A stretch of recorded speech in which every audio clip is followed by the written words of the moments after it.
Good evening everyone. ये हमारी UPPSC की जो पीवाईक्यू सीरीज़ चल रही है उसमें 2022 के क्वेश्चंस हम लोग इस समय सॉल्व कर रहे हैं। 2023 कंप्लीट हो चुका है। तो क्वेश्चन लोक ये है 125 मार्कर क्वेश्चन है और इसमें है Lok Adalat have acted as a great catalyst for the change in the Indian legal system. इसको आपको एक्सप्लेन करना है। एलुसिडेट मतलब कि एक तरीके से एक्सप्लेन करना है, तो कोई एनालिसिस यहाँ पे नहीं है। अगर ये क्वेश्चन एलेबोरेट होता या डिस्क्राइब होता या कुछ भी होता तो मतलब कुछ भी नहीं, मतलब इस तरीके के टर्म्स अगर यहाँ पे होते, ठीक है, डिस्क्राइब है, एलेबोरेट है, तो वो सेम मीनिंग ही निकलता है उसका। ठीक है, तो अब हम इंट्रोडक्शन में देखेंगे the term Lok Adalat means the people court and is based on the Gandhian principle and old form of adjudicating system prevailed in ancient India. Its validity has not been taken away in modern days too. ठीक है, तो ये लोक अदालत को लेकर supreme court का एक स्टेटमेंट है जो यहाँ पे कोट किया गया है। दूसरा, इसमें आप दूसरे तरीके से भी इंट्रोडक्शन लिख सकते हैं। इसको आर्टिकल 39A से रिलेट कर सकते हैं, पहला पॉइंट, और उसी में साथ में दिखा सकते हैं जो 1987 का एक्ट है जिसके कारण इसके पीछे क्या है, स्टेचुटरी बैकिंग है। ठीक है, तो वो आप यहाँ पे इंट्रोडक्शन में दिखा सकते हैं कि जो इसका बेसिस है वो डेराइव होता है आर्टिकल 39A और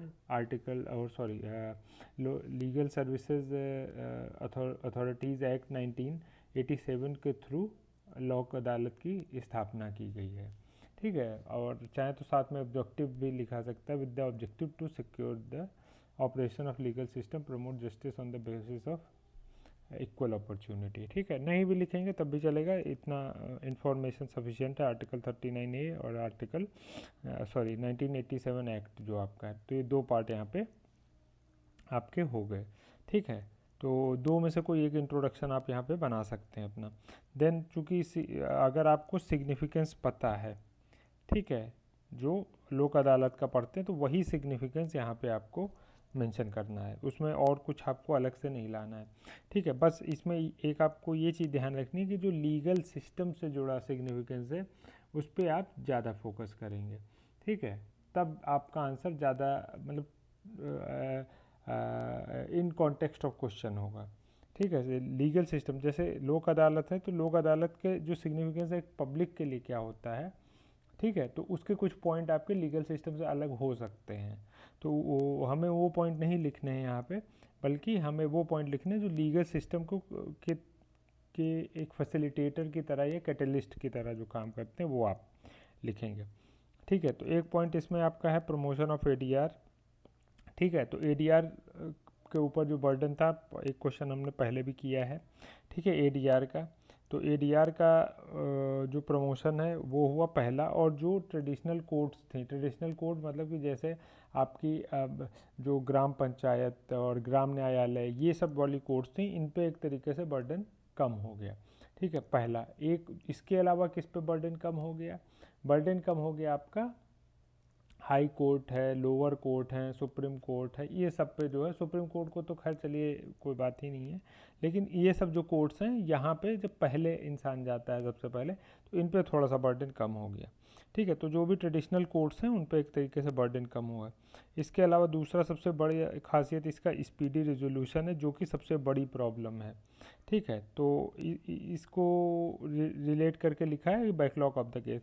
एक स्टडी आई थी मेरे ख्याल से 1 या 2 साल पहले, वहाँ पे डेटा दिया हुआ था लोक अदालत की परफॉर्मेंस को लेके। ठीक है, अब वो स्टडी अगर मिल जाए तो उसका डेटा हमको यहाँ पे कोट करना चाहिए।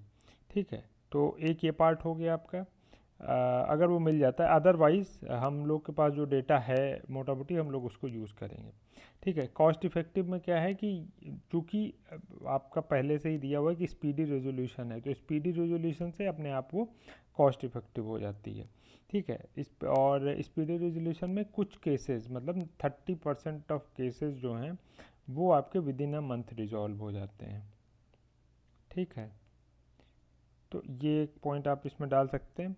बाकी emphasises on the compromise and conciliation. अब इसका मतलब ये है कि जैसे जो एडीआर का सिस्टम है, जिसे पॉइंट्स अब इंटरलिंक हैं, एडीआर का सिस्टम है वो स्ट्रेंथन हुआ। ठीक है। तो जब वो स्ट्रेंथन हुआ तो जो उसके टूल्स हैं, ठीक है, तो उसमें कॉम्प्रोमाइज़ है, कंसिलिएशन है, नेगोशिएशन है, तो लोक अदालत के थ्रू वो जो एडीआर के टूल्स हैं वो क्या हो जाते हैं, वो इफेक्टिवली यूटिलाइज हो जाते हैं। और वही यहाँ पे लिखा है, foster culture of mutual understanding and cooperation, ठीक है। इसके अलावा चूंकि इसको लेजिस्लेटिव बैकिंग है, तो जब भी लेजिस्लेटिव बैकिंग होती है तो क्या होता है, एक क्रेडिबिलिटी बन जाती है, लोगों का विश्वास यानी ट्रस्ट डेवलप हो जाता है उसमें, ठीक है। तो ये इसकी खासियत है, ठीक है। मतलब एक तरीके से लोक अदालत क्या है, जिसने एक मिडिल पाथ ले लिया है, ठीक है, जिसका सोल तो एक तरीके से आपका जो ट्रेडिशनल आपके जैसे स्टैट्यूटरी बैकिंग होने के कारण सोल तो उसका पुराना है, ठीक है, लेकिन जो फंक्शनिंग है उसकी, ठीक है, या आइडिया जो है वो पुराने बेसिस पे है, पर जो फंक्शनिंग है वो नए तरीक़ों पे है, ठीक है। तो लेजिस्लेटिव सपोर्ट और लीगल रिकग्निशन होने के कारण ये क्या होता है, लोगों के अंदर एक पब्लिक ट्रस्ट है, ठीक है, लोगों के अंदर अप्रोच करने के लिए अवेयरनेस जो लीगल सिस्टम है उसको लेके एक ये अच्छा टूल है, ठीक है। तो एक वो पॉइंट हम लिख सकते हैं, और एक एक्सेसिबिलिटी एंड आउट टूल, ठीक है। तो ये ऑब्वियसली है चूँकि कॉस्ट इफेक्टिव है, ठीक है। उसके बाद अवेयरनेस का भी यहाँ पे ये लेजिस्लेटिव बैकिंग है, तो इस कारण से लोग भी यहाँ पे अप्रोच करते हैं, खुद अप्रोच करते हैं, जिससे वो चाहते हैं कि उनके केसेस रिजॉल्व हो सकें। लोक अदालत से जुड़ा प्रीलिम्स में जो क्वेश्चन आ सकता है, वैसे तो वो जो डेटा है वो आ ही सकता है, बाकी इसमें जनरली जो केसेस आते हैं वो पार्टीशन क्लेम है, ठीक है। इसके अलावा आज का डैमेजेस का केसेस हैं, डैमेज के केसेस हैं, या फिर मैट्रिमोनियल के केसेस हैं, डिस्प्यूट्स हैं, ठीक है, म्यूटेशन के केसेस हैं, ये सब केसेस इसमें आते हैं, ठीक है। तो प्रीलिम्स में ये क्वेश्चन इसके जो लोक अदालत की सूटेबिलिटी से जुड़े हुए केसेस पूछे जा सकते हैं। तो वहाँ अगर कोई क्रिमिनल एंगल का कोई केस मिले, ठीक है, तो उस क्वेश्चन को हम उस ऑप्शन को हम लोगों को तुरंत काट देना है, ठीक है। बाकी जो सिविल डिस्प्यूट वाले जो भी क्वेश्चन आप ऑप्शंस मिले वो वहाँ आपके आप हटा देंगे, ठीक है। और बाकी तो ठीक हो गया। उसके बाद हम कंक्लूजन लिखेंगे, acted compromise bye promoting ADR providing speedy. ये ऊपर की समरी मैंने पहले बताया, जो कंक्लूजन है अगर आपको नहीं समझ में आता तो सिंपल, ऐसा नहीं कि सब क्वेश्चन में हमें फ्यूचरिस्टिक कंक्लूजन ही लिखना है, ठीक है। ऊपर के जो पॉइंट लिखे कंक्लूजन का मतलब उनकी वो समरी भी आप नीचे डाल सकते हैं, ठीक है। तो इसमें contributor significantly in making justice more accessible, affordable and efficient, ठीक है। तो ये आप लिख सकते हैं, जस्टिस फॉर ऑल का आइडिया है उससे रिलेट करके लिख सकते हैं, ठीक है। तो ये सब में कोई भी आप एंगल डाल के अपना कंक्लूजन लिख सकते हैं। इसमें ऊपर की समरी लिखी है, और कंक्लूजन में फिर एक पॉइंट सिंपल इसमें ऐड कर दिया है, making justice more accessible, affordable and efficient, ठीक है। इसको जैसे मैंने बताया जस्टिस फॉर ऑल से भी रिलेट करके आप लिख सकते हैं। तो ये आपका क्वेश्चन हो गया Lok Adalat. Then next is objective and composition what are, ये भी स्ट्रेट फॉरवर्ड क्वेश्चन है, ठीक है। तो इसमें देखिए क्या है कि नीति आयोग, ये तो स्ट्रेट फॉरवर्ड है। इंट्रोडक्शन आप इसमें सिंपल सा लिखें कि 2015 में बना रिप्लेसिंग प्लानिंग कमीशन, और जो साथ में लिखा होता है the aim of fostering cooperative federalism, promoting sustainable development goals, इस तरीके से। उसके बाद आप क्या करेंगे, आप इसमें ऑब्जेक्टिव्स लिखेंगे, ठीक है। ऑब्जेक्टिव में क्या है, जैसे आपको जो इम्पोर्टेंट ऑब्जेक्टिव्स हैं नीति आयोग के, उसको आपको आइडेंटिफाई करना है। 4-5 इंपॉर्टेंट हैं, उनको आइडेंटिफाई करके लिख लेना है, ठीक है। अदरवाइज ऐसे तो पढ़ते हैं तो पूरी लिस्ट है ऑब्जेक्टिव्स की, ठीक है। तो इसमें एक तो पार्ट है आपका फोस्टर कोऑपरेटिव फेडरलिज्म का पॉइंट है, सस्टेनेबल एंड इंक्लूसिव ग्रोथ का पॉइंट है, और monitor evaluate implementation of policies का पॉइंट है, कैटेलाइजेज द ट्रांसफॉर्मेटिव रिफॉर्म। इन सब पॉइंट्स को हम नीचे अभी जब अचीवमेंट है तो वहाँ पर डिस्कस कर लेंगे, ठीक है। To provide a platform dialogue and partnership का पॉइंट है, ठीक है। तो 5-6 ये मेन 5 लिख लिए हैं। अगर जैसे आपको ज़्यादा याद है तो ज़्यादा भी लिख सकते हो, क्योंकि वो लिस्ट बहुत लंबी है, ठीक है। जैसे एंटरप्रेन्योरशिप है, इनोवेशन है, ठीक है, उन सबको भी प्रमोट करता है, वो एक पॉइंट है। इसके अलावा जैसे इवैल्यूएशन है तो लॉन्ग टर्म पॉलिसी प्लान्स हैं, ठीक है। इसके साथ साथ आप इसमें लिख सकते हैं कि जो पॉलिसी मेकिंग है, ठीक है, वो आपकी, हालांकि वो फंक्शनिंग का पार्ट हो जाता है एक तरीके से, ठीक है, पर उसमें भी आप दिखा सकते हैं कि एक तरीके से मैकेनिज़्म डेवलप करते हैं, ठीक है, टॉप डाउन की बजाय टॉप डाउन के बजाय टॉप अप, ठीक है, सॉरी बॉटम अप, गलत हो गया, ठीक है, टॉप डाउन के बजाय बॉटम अप अप्रोच, ठीक है। तो ये एक पॉइंट आप इसमें डाल सकते, इसमें पॉइंट ऑब्जेक्टिव में बहुत सारे हैं, ठीक है। तो इसमें 4 5 5 6 कोई पॉइंट लिखने हैं जो मोटा मोटी समरी एक तरीके से 70 60 70% पॉइंट कवर कर लें। कंपोजिशन में तो सबसे पहले एक चेयरमैन है, जो कौन होता है, प्राइम मिनिस्टर होता है, फिर वाइस चेयरमैन है, मेंबर्स हैं, सीईओ, स्टाफ हैं। ये सब फैक्चुअल इन्फॉर्मेशन है, इसलिए मुझे कुछ एलोबोरेट करने की इसमें ऐसा ज़रूरत नहीं है, ठीक है, नीति आयोग में। तो ये आपका ये हो गया। इसके बाद आपका ठीक है, ये हो गया। इसके बाद कंपोजिशन, अब इसमें एक चीज़ और भी हो सकती है, जैसे हमने तो कंपोजिशन नीति आयोग की दी है, ठीक है, इसमें ये भी पूछ सकता, ये भी आप मतलब ये हमने फुल फ्रेमवर्क के हिसाब से बता दिया, हालांकि इसमें ठीक है आपकी गवर्निंग काउंसिल भी होती है, ठीक है, रीजनल काउंसिल्स होती हैं और स्पेशल यूनिटीज़ होते हैं, ठीक है। तो जो गवर्निंग काउंसिल होते हैं, ठीक है, तो गवर्निंग काउंसिल में जनरली क्या होते हैं, आपके चीफ मिनिस्टर और यूटीज़ होते हैं, ठीक है, जो यूटी के लेफ्टिनेंट गवर्नर्स हैं, ठीक है, वो हो गए। इसके अलावा रीजनल जो काउंसिल्स हैं आप में, इसमें भी जो रीजनल काउंसिल का पर्पस क्या होता है, जैसे स्पेसिफिक इशू है, ठीक है, तो उसको गवर्निंग काउंसिल में मतलब कोऑपरेटिव फेडरलिज्म का एक टूल है, तो वहाँ पे चीफ मिनिस्टर वो पूरा एक होलिस्टिक कोई बड़ी चीज़ है, जैसे जीएसटी हो गया या इस तरीके का कोई बड़ा, जैसे एग्रीकल्चर रिफॉर्म्स हो गए, इसको लेके तो गवर्निंग काउंसिल हो गई। रीजनल काउंसिल में कोई पर्टिकुलर स्टेट है, ठीक है, या 2 3 स्टेट इन्वॉल्व हैं, ठीक है, तो उससे जुड़े हुए प्रॉब्लम्स हैं, तो उसको रिजॉल्व करने के लिए प्राइम मिनिस्टर हो जाएंगे, पर्टिकुलर चीफ मिनिस्टर हो जाएगा, लेफ्टिनेंट गवर्नर हो जाएगा, तो वो सब इसमें मिलके काम हो। तो ओवरऑल सिमिलर ही फ्रेमवर्क है, लेकिन जो इन्वॉल्व होगा पर्टिकुलरली उस टाइम पे वही लोग वहाँ पे कॉल किए जाएंगे, ठीक है। इसके अलावा स्पेशल इन्विटीज़ का जो एंगल है, इसमें तो सबको पता ही है, जो जिसके पास नॉलेज है, ठीक है, और उसको कौन नॉमिनेट करेगा, प्राइम मिनिस्टर नॉमिनेट करता है, ठीक है। तो ये आपका ये पार्ट हो गया। इसके बाद वाइस प्रेसिडेंट आपका अपॉइंट होता है, सॉरी वाइस चेयरमैन जो है, चेयरपर्सन जिसको बोलते हैं, वो प्राइम मिनिस्टर अपॉइंट करेगा। मेंबर्स में आपके फुल टाइम मेंबर्स हैं, पार्ट टाइम मेंबर्स हैं, ठीक है।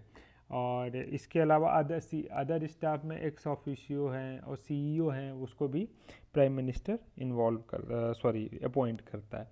तो ये सब कुछ पार्ट हैं, इसको चाहें तो आप सेग्रीगेट करके अपना दिखा सकते हैं, लेकिन ये पॉइंट मैं भूल गया था, अभी मुझे याद आया यहाँ पे मेंशन करना।